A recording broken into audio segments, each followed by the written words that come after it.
नमस्कार मित्रांनो, रामकृष्ण हरी.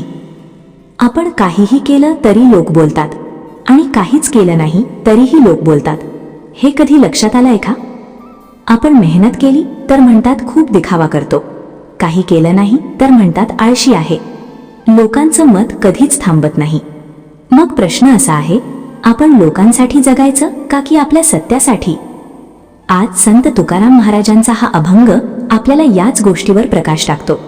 या अभंगात ते स्पष्ट सांगतात की समाज कधीच समाधानी नसतो. तुम्ही काहीही केलं तरी टीका होणारच. हा अभंग फक्त ऐकण्यासाठी नाही तर आयुष्यात लागू करण्यासाठी आहे. कारण जर तुम्ही अजूनही लोक काय म्हणतील याचा विचार करत असाल तर हा अभंग तुमचं आयुष्य बदलून टाकेल. म्हणून हा व्हिडिओ शेवटपर्यंत नक्की पहा, कारण शेवटी तुम्हाला मिळणारी शिकवण तुमचं विचारचक्र बदलून टाकेल. अभंग 25. ऐसा हा लवचिकक कदा राखवेना, पतित पावना देवराया. संसार कचरता हणती हा दोषी, टाचकता आळशी पोटपोसा. आचार कचरता हणती हा पसारा, नकरता नरा निंदतिताती. संत संग कचरता हणती हा उपदेशी, एरा अभाग्याचे ज्ञाननाशी. धननाशी त्याचे स्थाय शिरा करंटा, समर्थाचे ताठा लावतिताती. बहु बोलो जाता हणती हा वाचाळ, न बोलता सकळ हणती गवी. भेटीस न वजाता हणती हा निष्ठुर, येता जाता घर बुडविले. लग्न करू जाता हणती हा मातला, न करता जाला नपुंसक. निपुत्रिका हणती पहा हो चांडाळ, पातकाचे मूळ पोरवडा. लोक जैसा ओक धरिता धरवेना, अभक्ताजिरेना संत संग. तुका म्हणे आता ऐकावे विनंती, त्यजुनिया जन भक्ती करा. ओळ 1. ऐसा हा लवचिकक कदा राखवेना, पतित पावना देवराया. या ओळीत संत तुकाराम महाराज अत्यंत खोल आणि वास्तव जीवनाशी जोडलेला विचार मांडतात. ते म्हणतात की हा लवचिकक म्हणजेच समाज, लोकांची मानसिकता आणि त्यांची बोलण्याची पद्धत कधीच नियंत्रित करता येत नाही. कदा राखवेना म्हणजे त्याला आवर घालता येत नाही. लोकांचं बोलणं, त्यांची टीका, त्यांचं मत हे कधीच थांबत नाही. इथे पतित पावना देवराया हा शब्दप्रयोग अत्यंत भावपूर्ण आहे. तुकाराम महाराज देवाला उद्देशून म्हणतात की हे देवा, या जगातल्या लोकांच्या बोलण्यापासून वाचव. कारण माणूस कितीही चांगलं वागला तरी लोक काहीतरी चुकीचंच पाहतात. आजच्या काळातही हे तितकंच खरं आहे. सोशल मीडियावर बघा, एखाद्या व्यक्तीने काही चांगलं केलं तरी त्यावर टीका करणारे लोक तयार असतात. कोणी मेहनत घेतली तर म्हणतात दिखावा करतो, कोणी शांत राहिला तर म्हणतात ॲटिट्यूड आहे. या ओळीचा मुख्य संदेश असा आहे की लोकांचं बोलणं थांबवणं आपल्या हातात नाही. मग आपण काय करायचं? लोक काय म्हणतील यापेक्षा आपलं काय योग्य आहे हे महत्वाचं.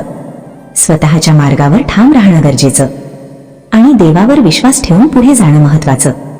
ही ओळ आपल्याला शिकवते की लोकांच्या मतांपेक्षा स्वतःचं सत्य जास्त महत्वाचं आहे.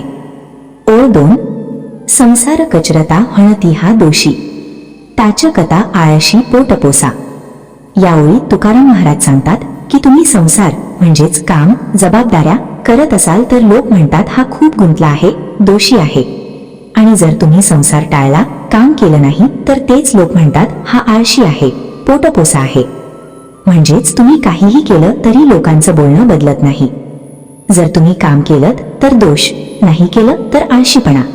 आजच्या जीवनातही हे अगदी स्पष्ट दिसतं. जास्त काम केलं तर ओव्हर स्मार्ट म्हणतात, कमी केलं तर लेझी म्हणतात. या ओळीचा अर्थ असा आहे की लोकांच्या अपेक्षा कधीच पूर्ण होऊ शकत नाहीत. म्हणूनच आपल्याला हे समजून घ्यायला हवं की लोकांना खुश करण्यासाठी जगणं चुकीचं आहे. स्वतःच्या कर्तव्यावर लक्ष केंद्रित करणं महत्वाचं आहे आणि टीकेकडे दुर्लक्ष करणं गरजेचं आहे. ओळ 3. आचार कचरता म्हणती हा पसारा, नकरता नरा निंदतिताती. या ओळीत तुकाराम महाराज सांगतात की जर तुम्ही व्यवस्थित आचार विचार पाळले, नियम पाळले तर लोक म्हणतात हा खूप दिखावा करतो, आणि जर काहीच केलं नाही तर तेच लोक निंदा करतात. याचा अर्थ लोकांना तुम्ही कसेही वागलात तरी टीका करायचीच असते. आजच्या काळातही हे खूप दिसतं. कोणी डिसिप्लिन्ड असेल तर ओव्हर ॲक्टिंग म्हणतात, कोणी कॅज्युअल असेल तर इररिस्पॉन्सिबल म्हणतात. ही ओळ आपल्याला शिकवते आपल्या मूल्यांवर ठाम राहणं महत्वाचं आहे. लोकांच्या मतांनुसार स्वतःला बदलू नका. योग्य तेच करा जरी लोक निंदा करत असले तरी. ओळ 4. संत संग कचरता होणती हा उपदेशी, एरा अभाग्याचे ज्ञान नाशी. या ओळीत तुकाराम महाराज सांगतात की जर तुम्ही संतांचा संग केला, चांगलं ज्ञान घेतलं, तर लोक म्हणतात हा खूप उपदेश देतो. आणि जे लोक हे ज्ञान घेत नाहीत ते खऱ्या अर्थाने अभागी आहेत. याचा अर्थ चांगलं करणाऱ्याला समाज कधीच लगेच स्वीकारत नाही. ज्ञान देणाऱ्यालाही टीका सहन करावी लागते. पण खरा प्रश्न असा आहे, आपण कोण व्हायचं? टीका करणारा की शिकणारा? ही ओळ आपल्याला सांगते संत संग कधीही सोडू नका. ज्ञानाचं महत्त्व ओळखा आणि टीकेकडे दुर्लक्ष करा. ओळ 5.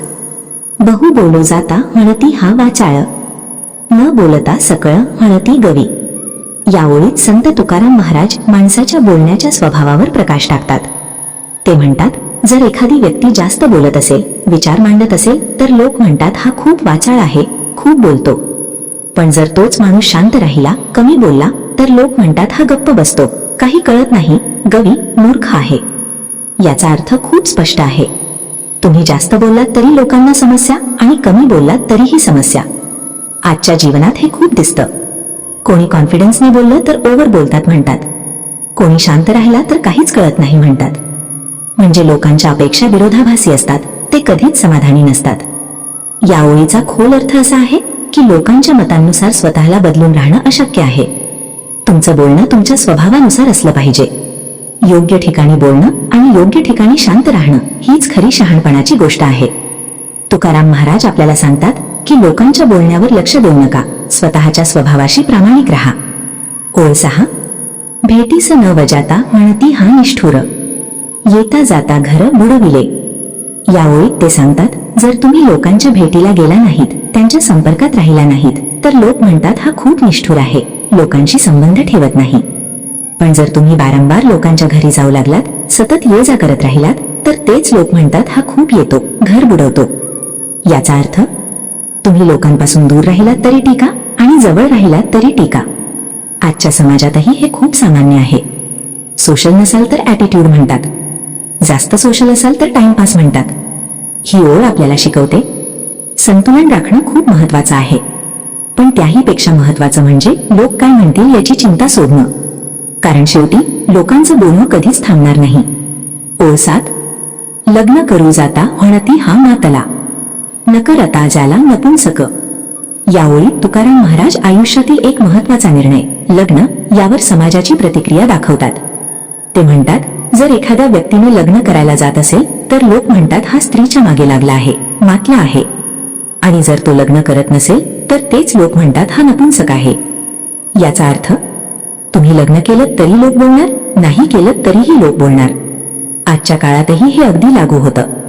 लवकर लग्न केलं तर घाई केली म्हणतात, उशिरा केलं तर काय प्रॉब्लेम आहे म्हणतात. या ओळीचा संदेश स्पष्ट आहे.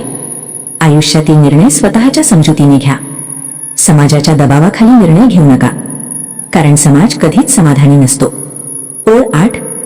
निपुत्रिका म्हणती पहा हो चांडाळ, पातकाचे मूळ पोरवडा. या ओळीत तुकाराम महाराज समाजातील कठोर आणि कधी कधी निर्दयी मानसिकता दाखवतात. ते म्हणतात, जर एखाद्या व्यक्तीला मूल नसेल तर लोक त्याला चांडाळ म्हणतात, दोष देतात. आणि जर मूल असेल तर त्यालाच पापाचं मूळ म्हणतात. म्हणजे मूल नसल्यावर टीका, मूल असलं तरी टीका. ही खूप कठोर पण सत्य गोष्ट आहे. आजही समाजात लोक इतरांच्या वैयक्तिक आयुष्यावर टिप्पणी करतात. या ओळीचा अर्थ असा आहे, लोकांच्या मतांवर आयुष्य ठरवू नका. प्रत्येकाचं आयुष्य वेगळं असतं आणि प्रत्येक निर्णयामागे त्याची स्वतःची परिस्थिती असते. ओळ 9. लोक जैसा ओक धरिता धरवेना, अभक्ताजिरेना संत संग. या ओळीत तुकाराम महाराज सांगतात की लोकांची वृत्ती अशी असते की ते एका गोष्टीवर ठाम राहत नाहीत, ते सतत बदलत राहतात. अभक्ताजिरेना संत संग. ज्याच्यात भक्ती नाही त्याला संतांचा संग कधीच आवडत नाही. याचा अर्थ ज्याचं मन शुद्ध नाही त्याला चांगल्या गोष्टी आवडत नाहीत, आणि अशा लोकांकडून चांगल्या गोष्टींची अपेक्षा करणं चुकीचं आहे. ही ओळ आपल्याला शिकवते, योग्य संगत निवडा, नकारात्मक लोकांपासून दूर राहा आणि चांगल्या मार्गावर टिकून राहा. ओळ 10. तुका म्हणे आता ऐकावे विनंती, त्यजून या जन भक्ती करा. ही शेवटची ओळ संपूर्ण अभंगाचा सार आहे. तुकाराम महाराज म्हणतात, आता माझं ऐका. लोकांचं ऐकणं सोडा आणि भक्ती करा. याचा अर्थ लोकांच्या मतांमध्ये अडकू नका. देवावर, सत्यावर आणि चांगल्या मार्गावर लक्ष केंद्रित करा. कारण शेवटी लोक तुम्हाला कधीच पूर्णपणे समजणार नाहीत, पण देव आणि सत्य तुम्हाला योग्य मार्ग दाखवतील. अशा जबरदस्त अभंगांसाठी सबस्क्राईब करा ज्ञानाचे शिबिर. रामकृष्ण हरी.